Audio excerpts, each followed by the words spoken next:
Do you struggle to make decisions about your health, always second-guessing yourself? Today I talk with Emma Dunwoody, a human design expert and behavioral specialist. Emma is here to show us how knowing your personal human design can help you make better health choices and decisions. Discover powerful tools that can help you navigate chronic illness and make choices that truly align with who you are. Emma breaks down the different types in human design and explains how each design responds to life's challenges differently. Before we begin, I encourage you to visit emmadunwoody.com/getyourchart to get your human design chart. This is linked in the episode description. This will help you better understand the concepts we'll discuss today. You're listening to the Born to Heal podcast, and I'm your host, Dr. Katie Deming. After 2 decades of practicing as an oncologist and caring for thousands of patients, I've seen firsthand how our healthcare system places obstacles in your path to true healing. My guests and I will bridge the worlds of Western medicine and alternative healing to help you achieve optimal health. Expect to uncover new insights, share a few laughs, and maybe even shed some tears along the way. But most of all, we'll learn how to heal from within together. So let's dive into today's episode. Welcome, Emma. I'm so excited to have you here. Thanks for having me. I'm super excited to be here. Before we dive in, I'd like to explain to people, why am I having someone come onto the podcast and talk about human design as an oncologist? And so I want to just give a little bit of that background, and then we'll dive in so you can explain and kind of help teach us how we can really use this information from human design when someone's experiencing cancer or any kind of illness. But so I knew a little bit about my design. A few years ago, one of my friends had told me about it. And one of the things that she had told me was that my strategy as a generator was to respond to things rather than to be initiating things out in the world.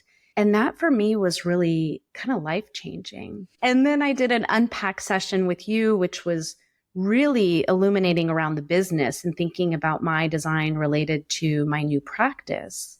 And as I've been sitting with that and my own information about my own design, I started thinking, this is really important for my clients, because for them to understand their design and to know what their strategy is, how they can show up in a more powerful way in the world, and then also how to make decisions, they can use their authority. And so that's when I invited you on the podcast. And I was like, please come talk to us about this. So what I'm hoping for people to get from this episode is really understanding their strategy and their authority and how you can use that information to guide and aid your journey with a medical illness. And the other thing to note for people is that we are going to have a link where you can put in your information to get your design so that you can then see how your specific design applies to what Emma shares today. So I just wanted to start with that so people understood, why are we talking about human design? But with that said, I'd love to have you, Emma, explain just a little bit so that people can understand what human design is and maybe how you came around to making this your life's work.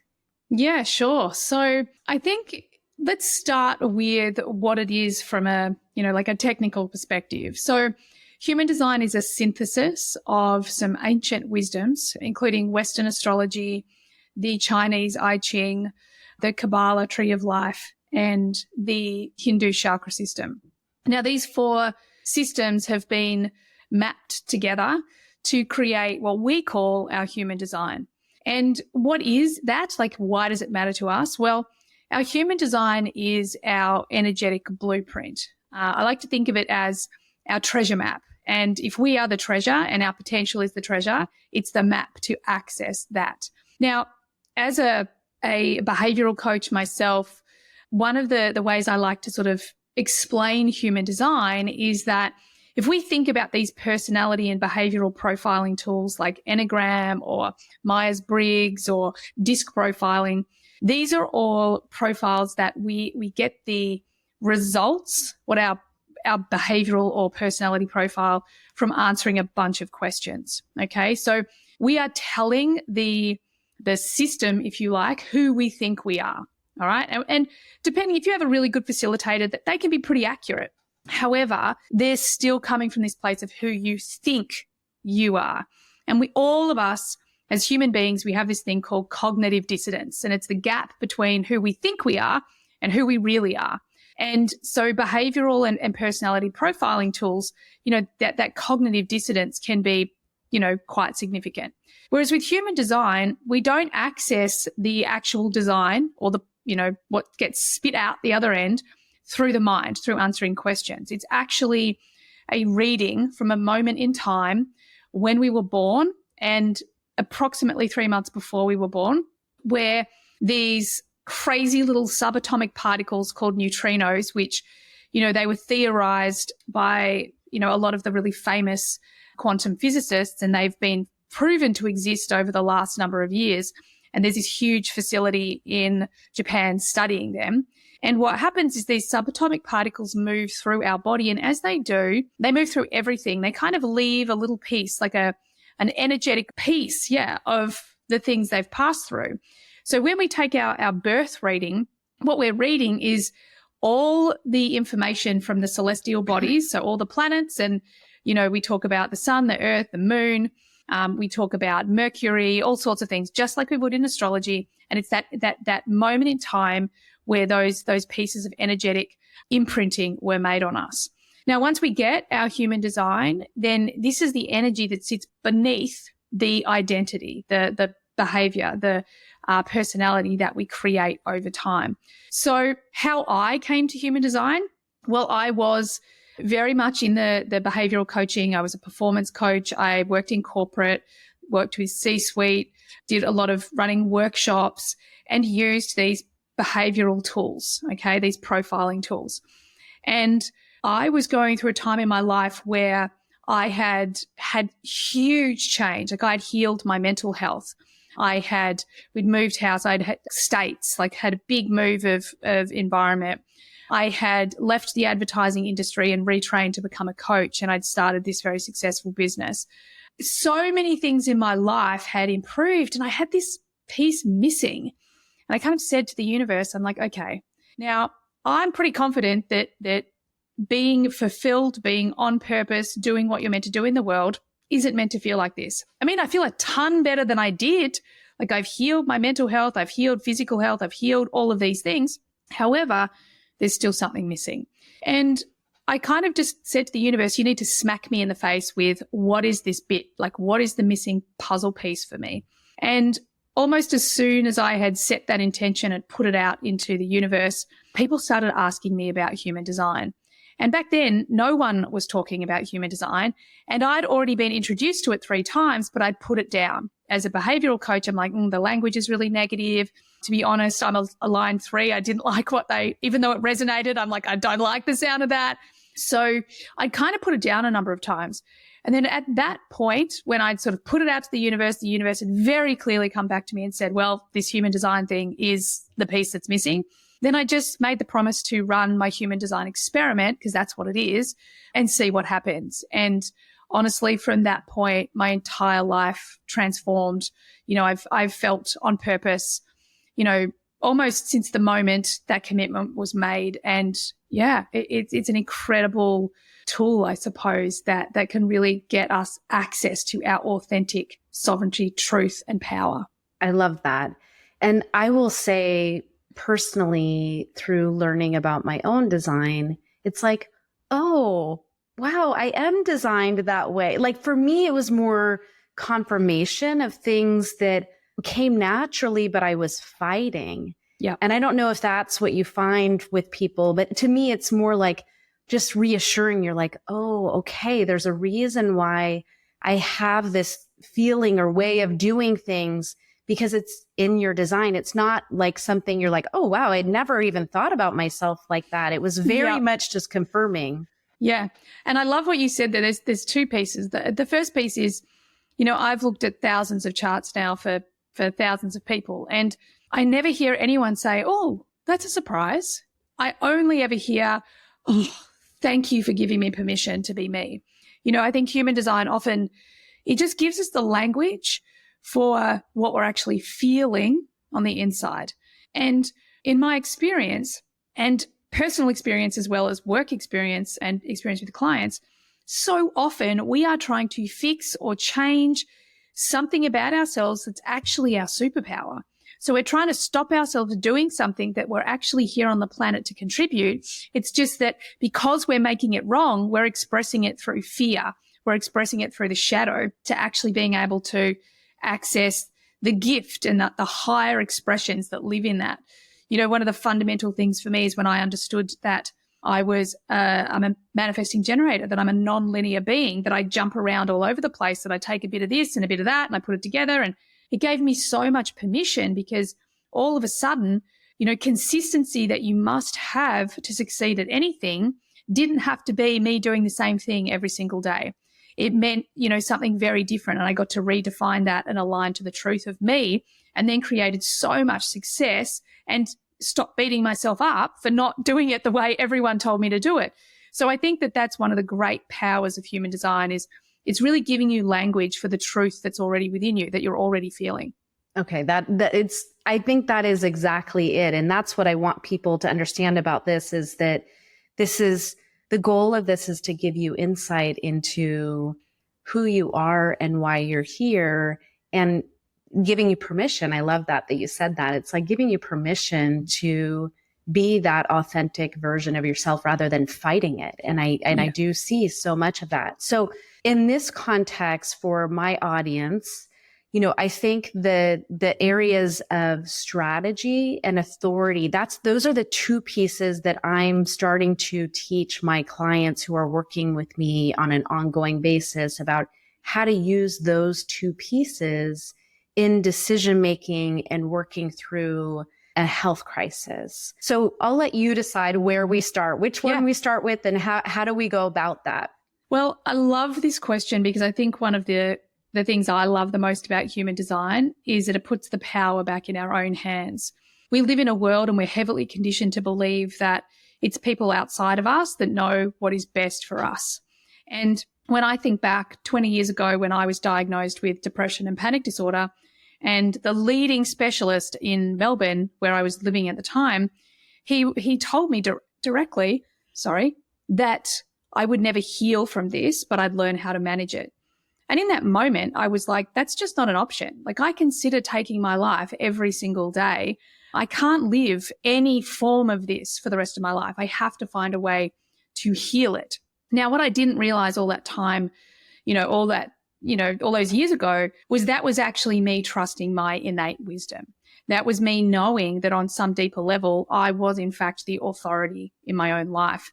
Now, that's not to say that, and through that process, I actually learned how to rewire my brain to heal my mental health, to change the conditioned patterns that I had learned, my genetic patterns that I'd learned from my mum and her mum and down my dad's side. So I completely changed that, but I became the authority in my own life. Now, it took me a long time because I didn't trust myself. And I feel like one of the beautiful things about human design, and specifically strategy and authority, is it's all about you realizing that you actually are the authority in your own life. You actually know what is correct for you. That's not to say we need to ignore all of the experts in our life or the doctors or whatever it is, but we need to gather the information, have experiences with them, and then rely on our strategy and authority to give us the correct, yes, I'm going to do that. That feels correct for me. That doesn't feel correct for me. Maybe I'm going to get another opinion, and put ourselves back in the driver's seat. So our strategy, number one, this is kind of the way the universe leads us. Then our authority, this is our internal guidance system. It's our own inner authority. So these two are constantly in conversation with each other. It's like a communication loop. And basically through that communication loop, they're guiding us to our best outcome, okay, to the lessons that we need to learn, and to, in this context, potentially the healing that we're here to have, the human that we're here to become. So strategy is first derived from our type, okay? So if you're a manifestor, your strategy is to initiate and inform. So in a healthcare environment, what would that look like? it would look like if there was something that wasn't, that wasn't working, or you were unhealthy, or something's going on, then you'd want to go and initiate. You want to tell people that you're feeling this way and you want a solution or a healing. You'd be informing people, and then you would go, okay, well, I'm going to go to that doctor. I'm going to get that. And you would be initiating wherever you want to go. Now, the next type is a generator. As a generator, your strategy is to respond. So what you would be doing is, if you had a health issue that you wanted to overcome, then you would pay attention. Okay, well, and I'm a manifesting generator, so it's the same for me. So I went and saw a doctor because I was scrolling through something. This person appeared and I felt the energy to go and see this person. Okay, so that's me responding to my external world. Then I sit in front of this person. He gives me a diagnosis and my gut says, no, that's not for me. So it's this yes, no, responding to your external reality. Now, a manifesting generator, which is a hybrid of the manifester and the generator, their strategy is to inform and respond. Okay. So you tell people that things aren't feeling great for you, and then you continue, you respond. You don't initiate, you just wait until maybe a friend recommends a doctor. Maybe they recommend a modality of healing. And then you are going to know, yep, that feels like I have energy for that. No, I don't. So it's still in response.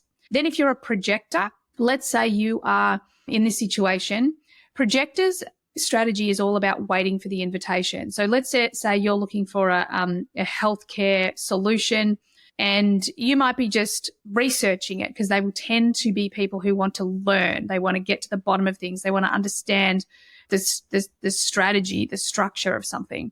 And then you're actually waiting for an invitation. So that invitation might look like, hey, you should go and see my doctor. My doctor's really, really, really great. So you're actually looking for someone to give you an invitation to head down a particular path or road. So, and that's going to come up the more you learn about whatever this thing is. So if you've got a cancer diagnosis, you would be learning about how to heal cancer. It might be books that you're reading, articles that you're reading. And through this process, you are actually building wisdom, and then invitations are going to come like, yeah, come and see this person. And then the last type is a reflector, and reflector's strategy is to wait 28 days. So really what they're doing, if you have a health diagnosis that you want to solve, you want to heal, then as a reflector, you actually just first and foremost just want to ground yourself into, do these people feel good that I'm around? Does this environment feel good for me? Then as you are introduced to the health solution, you just take your time. Does this feel correct for me? Do these people feel good to be around? Does this doctor feel like they're correct for me? And then over that time, you'll get the clarity of like, yes, this feels correct for me, or no, this doesn't. So that's strategy. Yeah. Well, and I think it's really important.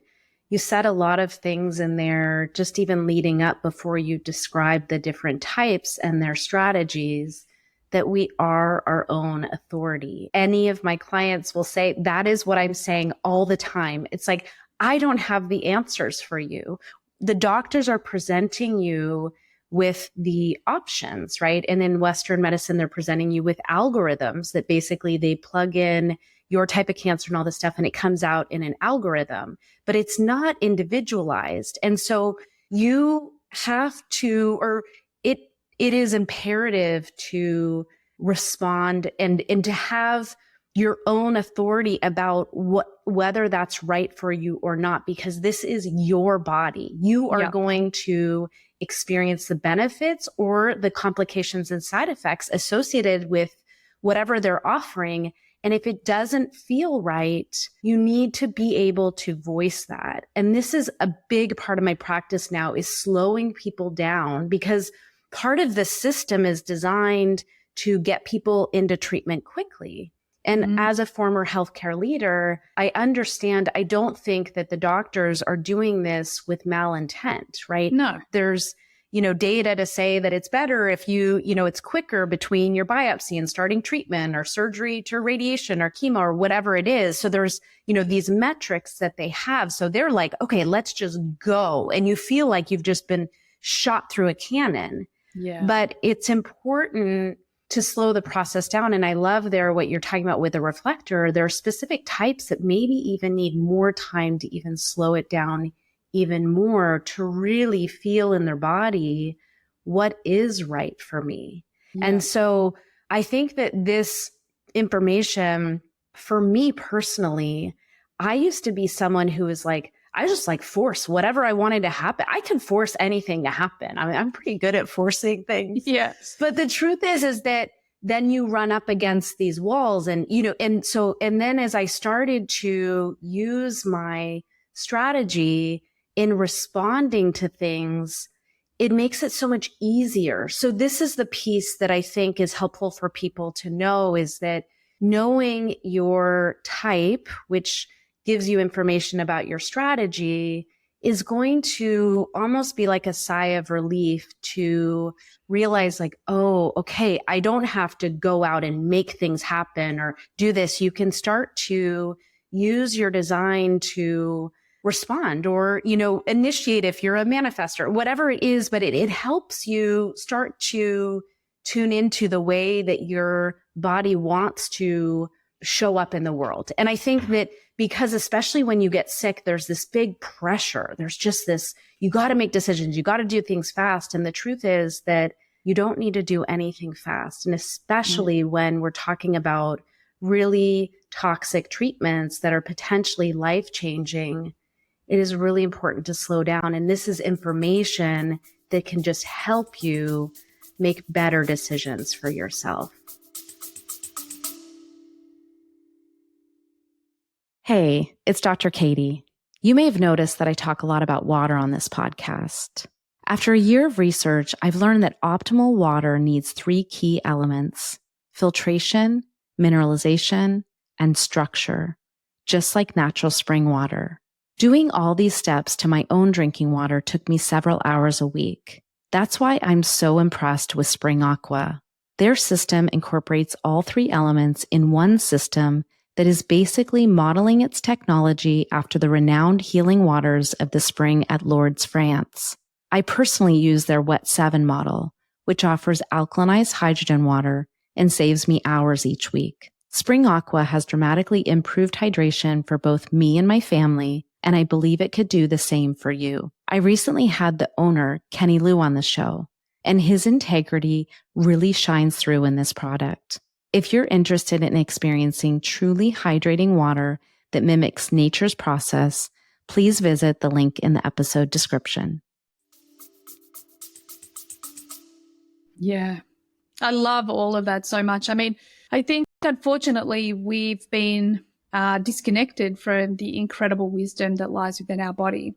Our body knows what it needs to heal. I've had some crazy healing experiences in my life just because I believe the impossible is possible when it comes to those things. So I know the power of the mind, the power of the body to heal firsthand. And I think that one of the things that you said that's so incredibly important and actually leads us straight into authority is this whole concept of slowing down.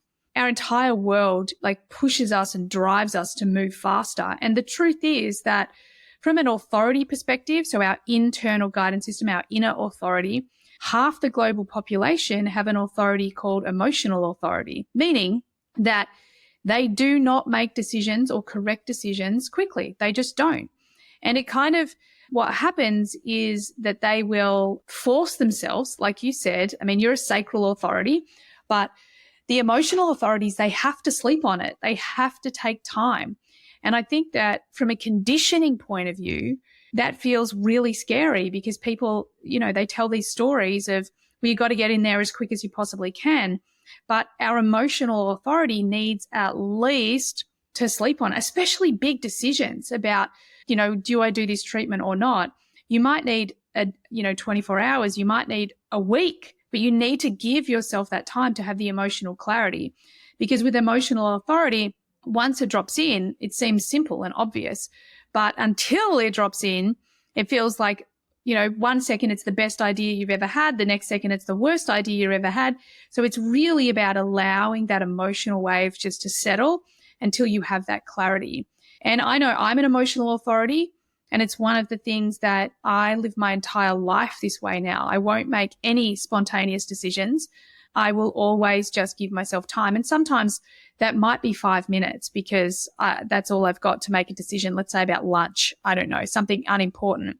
However, anything to do with the business or, I recently went through a big relationship shift. I separated from my husband. So all these big decisions, I just take time. It's super important to get that emotional clarity because that is actually your body telling you what is the most direct route to where you want to go. It's going to give you the path of least resistance if you're just patient and listen to it.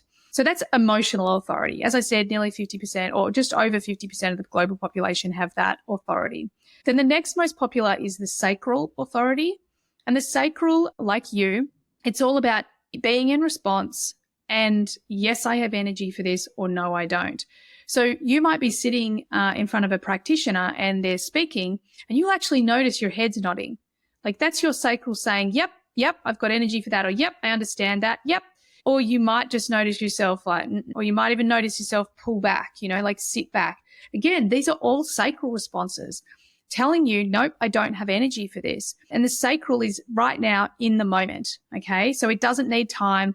It's very accurate and it's going to tell you what is correct for you. Yes, you have energy for it or no, you don't in any moment.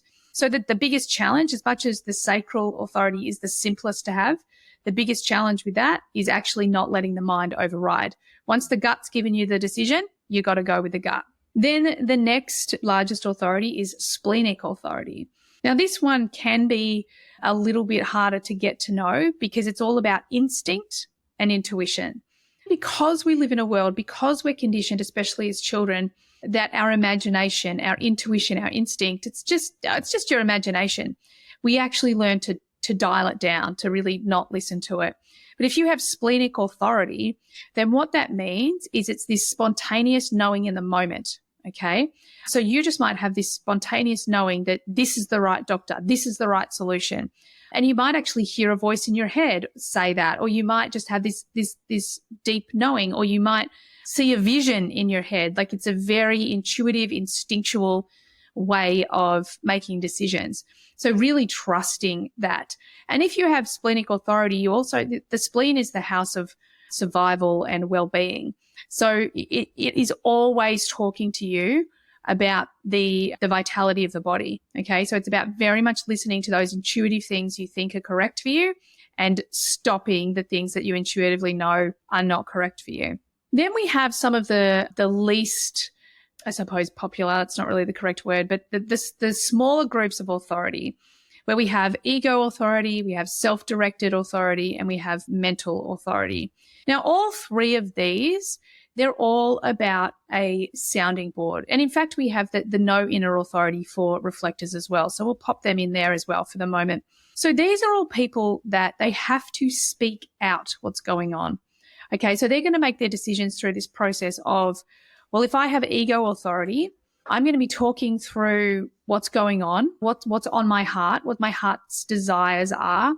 And I'm going to be talking this through with a sounding board. And that sounding board is another person that actually holds space and listens. They don't give advice. They don't tell you what to do. They just hold space. Perhaps they ask questions and maybe they're like, oh, you said that, but you sounded like you didn't believe it. It's someone that can really hear what you're saying as opposed to projecting their stuff onto you as you're saying it. Now, with ego authority, as I said, you'll be talking about your heart desires. If you've got self-directed authority, then you're going to be talking about what the correct direction is, how you can experience more love. You're going to be talking everything through that frame. And then if you've got mental authority, you're going to be talking about your thinking processes. And all the time you're talking these things through, you're waiting for a moment from where this conversation shifts from just I'm talking it out to make sense of it to that's it. There's this moment that it kind of drops in as a knowing and you're like, okay, I've heard what's correct for me. I've heard my answer. So it's important that these people all have someone that they can really deeply trust just to hold space for them without directing, where the other person thinks they should go with their decisions. So yeah, that's all the authorities. Yeah. And so this is one thing that in the practice I'm using a lot of just helping people understand their authority, because when they're making decisions, and it makes sense that emotional authority is 50% of the population. I have a lot of clients with emotional authority, and letting them know that there's this emotional wave, and not to make decisions when they're in a high or when they're in a low, but just to let it play out so that they can get to a place where they feel really confident, and the clarity will come, and it does. And I think that helps calm people's nervous system to know, oh, okay, I just need to kind of ride this wave, and then the answer will be there. And then, for someone like myself, I have sacral authority. So I just know right away, like I always know what to do. And you're right. The thing that gets me caught up is then my brain starts going, but wait, should I not, in this like dialogue. And so then it's helpful for those clients to say, okay, like, what is your gut telling you? Like, what is that? Let's get out of your head. Let's get into your body. And the knowing is there. And so this is, I think for me in my practice, the authority is the biggest game changer for people, because it gives them permission to make decisions according to what their body wants to do, and how the knowledge is going to, come through there. So I think that this is something that when people, obviously listening to this, they're probably like, I don't know what my thing is. So you can go, when we have the link, and then you can put in your information. You need your date of birth, time of birth, location of birth, and then it'll give you this information about your type, your strategy, and authority. But I think that just knowing this, and then listen back to what Emma has said here, because it's just little pieces of information that you can, or I guess it's really, helping understand your body and your design better, so that you can make better decisions. And that is truly my goal, is to help you become the authority of your body and your health and what needs to be healed. And I agree with Emma. So, you don't know much about my practice, but we talk all about the mind, and, really we're healing naturally. So some of my clients do conventional therapy, but I have people who are not doing any conventional therapy and curing cancer, basically having it go away. And that, I think when people have these feelings like, this is not right, I don't want to do this treatment, there's something that just is telling them it's not right, but then they end up doing treatments because of the fear of regret. Like, oh, what if down the road it doesn't work, like something bad happens, then it's going to be my fault and my family's going to be mad, or all these other things. And so what I'm always trying to do is bring people back to, you need to trust yourself. You really need to listen, because this whole illness is a symptom that your body is talking to you about. It's telling you something is out of alignment. And so we want to be tuning into what the body needs, and not just listening to the medical professionals and doing exactly what they say. Because if your body is saying no, we want to understand, like, what is that about? What does your body need to heal? Maybe it needs something different than what's being recommended. Yeah. Well, and I love what you're saying, because I think that, oftentimes we have this perception that when we go to the doctor, and we actually, I feel like I get treated many times by doctors this way, that I'm just the same as everybody else. Like, that we are, the human body is the human body is the human body. And that's just not true. And ever since, the dawn of epigenetics, we understand that actually environment is the thing that's consistent.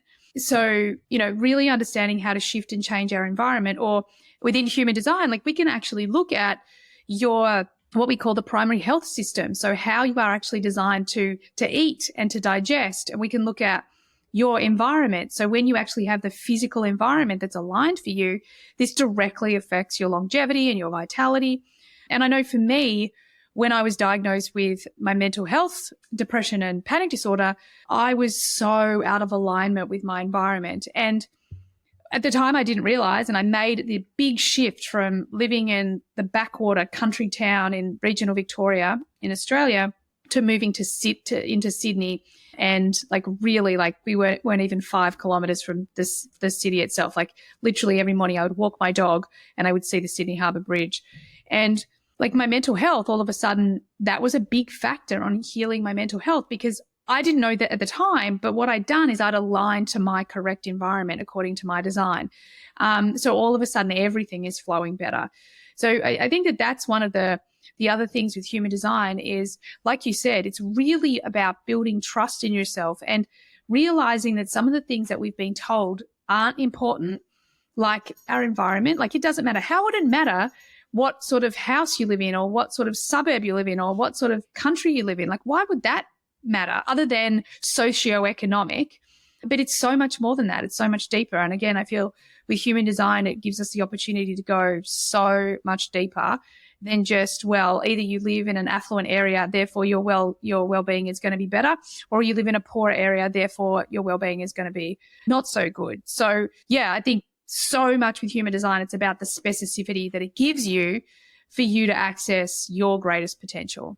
Yeah, there's so much in there. And I know, this much. I'm very much like a, novice in human design, but the more I learn, the more I feel like my life is aligning. And especially I'm using it within the business to help me create the right environment, to think about how I work best. And I never understood why coming on and just doing a podcast episode by myself, just talking to a camera, was so hard. But put me in, like, on Tuesday, I was going into a podcast and I thought we were just recording. And then sure enough, it's like thousands of people live. I'm like, bring it on. I love it. Yes. So, and that's because I'm a generator and response, so I think I'm learning how to use this information. And I think one of the things for people is not to get overwhelmed and to, that's why we're starting with just these few things, because for people who are going through an illness, one of the things that they describe is they get overwhelmed because there's so much information. There's so many things that they could pay attention to. And so for this, my puppies are very excited, or they think that we're almost done talking. So they're just like ready to go outside. But so I think, taking this information in pieces, that understanding your type, your strategy and authority is going to give you a lot. And then as you have more time, as you're interested in learning more, you can dig deeper. But I don't want people to feel like, oh my gosh, this is so much information that, how do I put all of this together, just given the state of many people who are dealing with a cancer diagnosis? Yeah. And I think it's actually good advice for everyone. That's kind of what I say with human design as a whole, is like, it's a very complicated system, but ultimately it's an experiment. So pick the things that your strategy and your authority, like, just pick those first and experiment with them. See what results you get. Do you get better decisions? Do you have better outcomes? Is your life better because you're experimenting and listening to these things? And then you can just follow your instinct, your intuition. Like, okay, well, now I'm curious about my profile. Now I'm curious about my incarnation cross, and just, take it step by step. I mean, we actually set up, when you get your chart with us, and obviously you guys have got the link for you to get their chart with you. But with us, because of that overwhelm, because from a behavioral perspective, overwhelm, what that means is that you lack clarity. Okay. So when the brain goes into overwhelm, it just means we lack clarity. So we've created this whole pathway. Like, when you get your chart, you're going to be sent to specific podcast episodes one at a time. And I think that this is great advice for everyone that is, trying to transform in any way. A mentor of mine used to always say this old saying, like, well, how do you eat an elephant? Which is weird, right? Well, you eat it one bite at a time. And that I think, whether it's human design or whether it's your healing journey, I know for me with my mental health, it was really about just understanding one concept at a time, experimenting it with it in my own life, getting results like, yes, that works for me. No, it doesn't. And then kind of moving on to the other. So yeah, I think that's really, really good advice. Yeah. And I think this idea of experimentation is really valuable. And I think people with an illness often think they have to get it right. So they're so worried about making a mistake. But the truth is, you can practice this in little ways, like little decisions, little things that are coming up. You can practice and experiment, like you said. I wonder, can you give an example of what you mean by that in terms of experimenting with this? Yeah, sure. So ultimately, what do we know about why do we experiment in science? Well, we know that something is successful when we experiment with it, when it's repeatable. So what we're looking for is, let's say we have a sacral authority. Let's just go with that because it's the simplest one and it moves the fastest. So you decide, okay, I'm going to experiment with my sacral authority.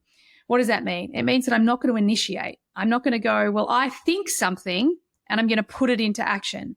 What you're going to do is you might think something, but you're not actually going to act on it until you have something external. Now, that might just start with experimenting. I often just use the example of going to the refrigerator or to the cupboard and you're looking at food and you're just responding to the food in front of you. Or you've decided to go to the movies with a friend. So you're looking at what movies are on and all of a sudden, oh, that one, because your sacral goes, that one. So you're just making all of these little decisions that seem unimportant, listening to your authority. Then you just get to the end of the day, end of the week, end of the 2 weeks and say, okay, well, I've been making these decisions with my gut. What's different? And what you'll start to see is like, wow, I actually, everything was easier. There was more flow. There was more ease. I didn't do a bunch of stuff I didn't need to do, which is a classic generator and manifesting generator thing to do. They end up doing way too much because they think they should, because they feel obligated, instead of just doing the things that are correct for them. And then once you're running this experiment, the other thing that you can do is you can take your authority. So let's say you're an emotional authority. And one of the things that I love to do is look at the past, because when we can find the evidence in the past that it's already happening, again, the change becomes easier in the brain because you're showing the brain that, oh, I already do this thing. So you might look to the past, you're an emotional authority, and think about some of the big decisions you made. Did I make a spontaneous decision, or where did I make a spontaneous decision? Were they correct for me? In most cases, you're probably going to go, no, they weren't correct for me. And then ask yourself, well, where in the past have I made decisions over time? Did they work out? And in most cases, you're going to be like, yeah, actually, now you mention it, they did work out. So you can go and look for the evidence in the past and you can run the experiment in the real time. And what you're really doing is just giving your brain evidence that when you listen to your authority, you experience more ease, more flow, the decisions are correct for you.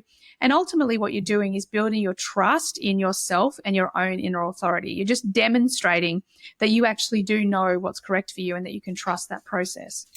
Well, and that is exactly what I see. So with the clients where they're working on authority and using it in their decision making, they're starting to trust themselves more, which is my whole goal, is to help people trust them. I think that especially in my field, people defer to the doctors, right? But you are the authority of your body. And so I want you to learn how to trust yourself. And this is a process. I love that you said that with the experimentation, that you start to trust your own guidance and realize these other people are here for guidance, right? So like I can provide some information. I have 20 years of experience caring for people with cancer. So there's some value to that, but that you're not deferring that authority to someone who has more knowledge than you do. And so I love that, building trust with yourself and using, this experimentation to get to that place of trust. So that's beautiful.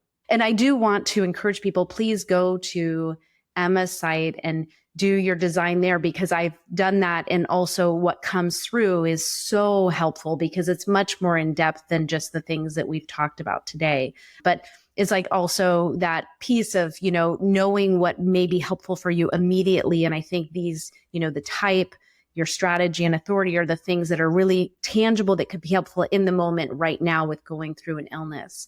So Emma, can you tell people where they can find you? Absolutely. You can find me on Instagram. I'm the Human Design Coach.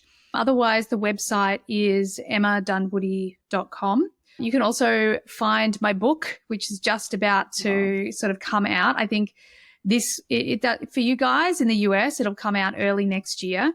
And we're on YouTube and all sorts of other places, but probably Instagram and the website are the best places. And of course, the podcast, the Human Design Podcast, is the best place to find us. Awesome. Well, thank you so much, Emma, for being with us. I really appreciate you coming on. You're so welcome. It's been great. Thank you so much. Thank you for joining me on Born to Heal. It's been a privilege to share this time with you, and I hope that today's episode has offered you valuable insights on your journey toward optimal health. Please consider subscribing, sharing this podcast with your friends, and leaving us a review. To learn more about how you can work with me, please visit katiedeming.com. You can find additional resources in the episode show notes linked below, and remember to join us next week as we continue to explore more holistic approaches to healing. Until then, this is Dr. Katie Deming, reminding you that just like me, you were born to heal.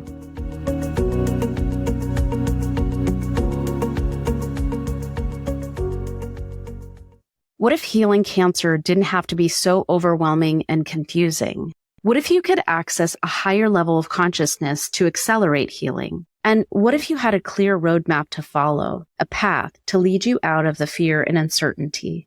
Hi, I'm Dr. Katie Deming. As an oncologist who's cared for thousands of patients, let me guide you safely through the fog.